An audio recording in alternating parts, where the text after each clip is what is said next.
convey our sincere condolences at the shocking and untimely death of prominent journalist, anchorperson, and colleague, Mr. Arshad Sharif in Kenya. Our thoughts and prayers are with the family and friends of the deceased. We have remained engaged with the Kenyan authorities at multiple levels on this matter, including for the speedy repatriation of the mortal remains of Mr. Sharif and for detailed investigation into the incident. As you recall, the Prime Minister had also spoken to the Kenyan President. Pakistan has formally requested the Kenyan government for detailed investigation. The government has also formed a two-member team to ascertain the facts related to the murder from Kenyan police and relevant authorities. Ministry of Foreign Affairs and our High Commission in Nairobi are facilitating the team's visit. Kashmir Black Day was observed yesterday to condemn the 75 years of Indian illegal occupation of parts of Jammu and Kashmir and to reaffirm Pakistan's strong support for the just struggle of the Kashmiri people. The President, the Prime Minister, and the Foreign Minister, in their special messages on the occasion, underscored Pakistan's principled position and resolve to support the Kashmiri people and called upon the international community to play its due role in urging India to end its illegal occupation, halt massive human rights violations, and seize repressive measures against the Kashmiris. Pakistan's missions abroad also organize a range of activities to raise global awareness about the Jammu and Kashmir dispute and to reaffirm solidarity with the Kashmiri people.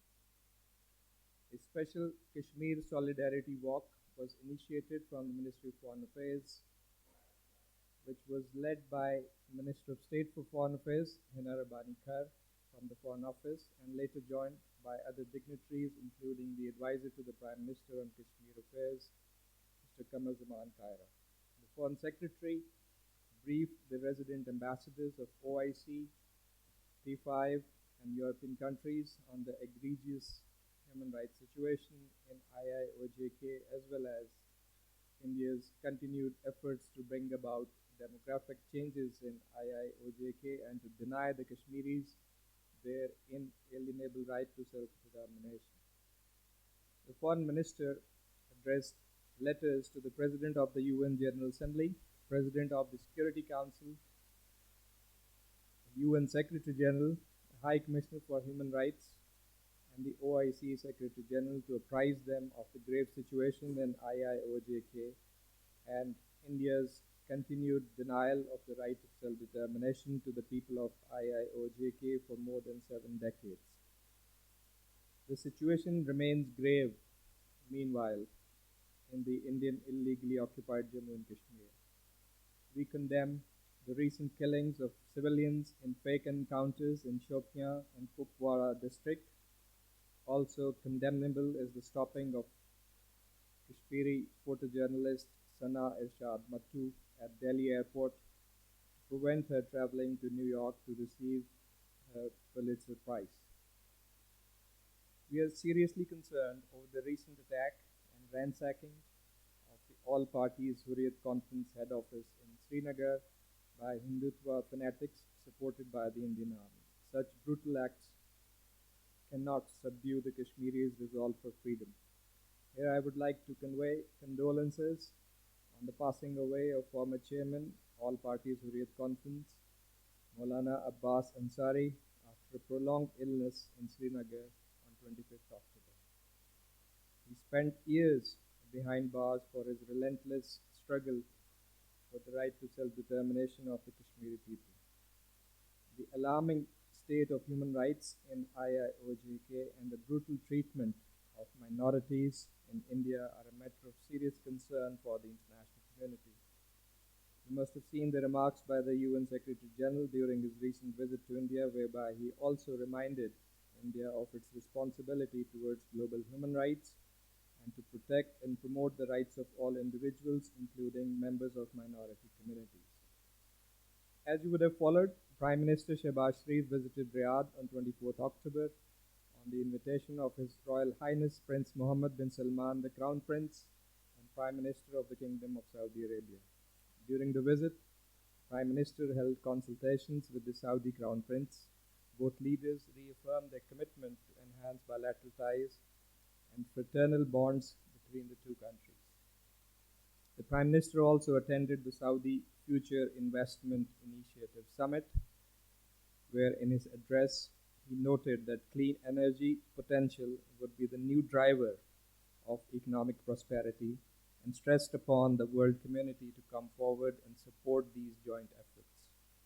The Prime Minister underlined that Pakistan was ready to reach out to potential investors to grab the future for its coming generations, adding that young women and men were crafting their careers through means of modern technology.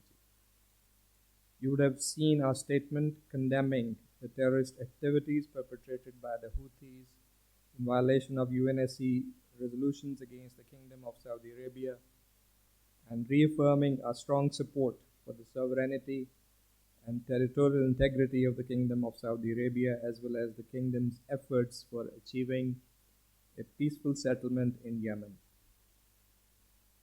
Ladies and gentlemen, Prime Minister Shehbaz Sharif will visit China on 1st and 2nd November, accompanied by Foreign Minister Bilawal Bhutto Zardari. The Prime Minister is undertaking the visit at the invitation of His Excellency Li Keqiang, Premier of the State Council of the People's Republic of China. The Prime Minister will meet with President Xi Jinping and hold delegation-level talks with Premier Li.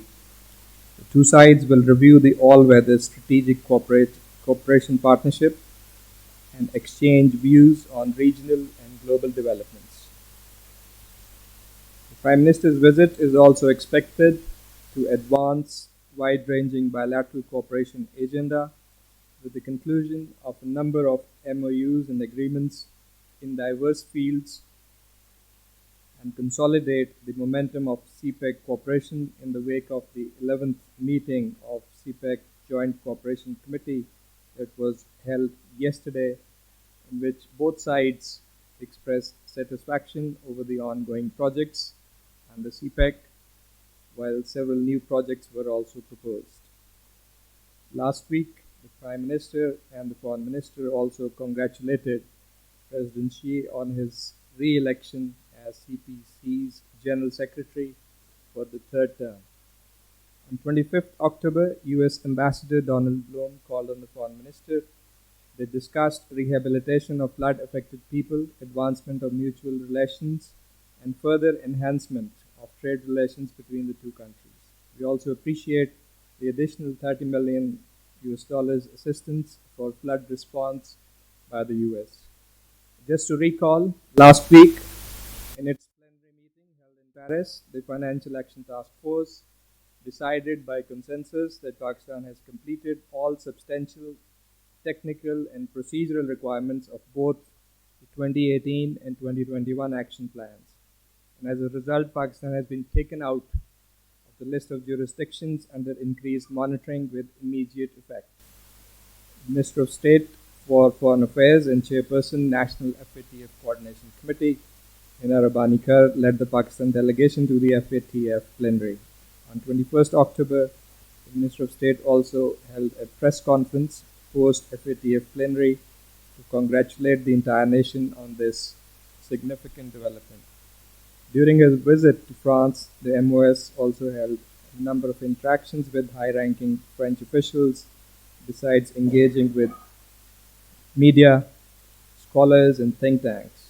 Bilateral relations, including parliamentary cooperation, situation of floods in Pakistan, as well as regional and global issues of mutual interest were discussed during these meetings.